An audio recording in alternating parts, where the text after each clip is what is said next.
Good morning. Good morning. Welcome to our recovery center. Oo.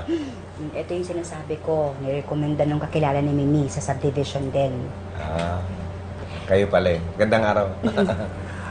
I'll be your life coach, Mr. Manaloto. I'm Angelo de Villa. Angelo de Villa. Angelo de Villa. Ganda ng pangalan nyo, ha? Parang ano, parang konsyensya. May angel, may devil. Okay lang yun, okay.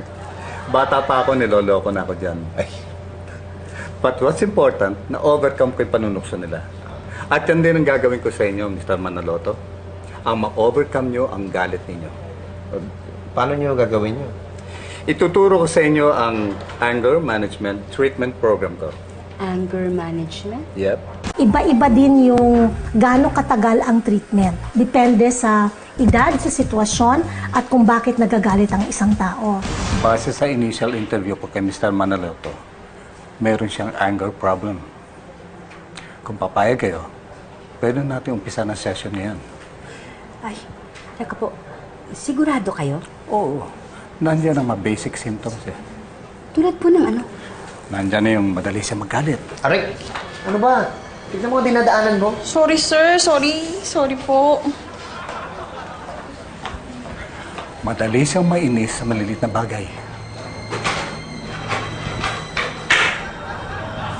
At mainipin. Elsa, tagal pa ba? Uwi na tayo? Palagay ko tama kayo. Sige, simulan niyo na ho. Ganun na nga lang. No? Saka-sakaan. Oh, kamusta? Hindi ka na nagagalit. Mrs. Manaloto, hindi naman ho instant yun. Siguro after several session pa. Mr. Manaloto, isang araw ay pupunta ako sa office mo para to check on your progress. Naku, nakalivo ako ngayon eh. O, mas mabuti para makapagpahinga ka. Meron ka bang hobby na nakakapag-relax sa'yo? Yung ano, yung sa kotse, yung drifting. Okay yan, kaya lang may stress factor pa rin yan.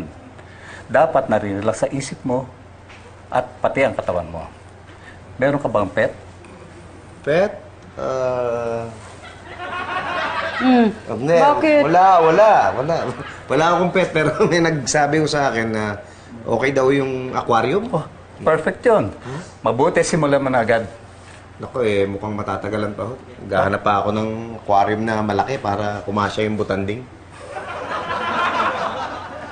Dok, nagagalit oh. Nagagalit eh. Nagagalit ka ba? Nagagalit yata.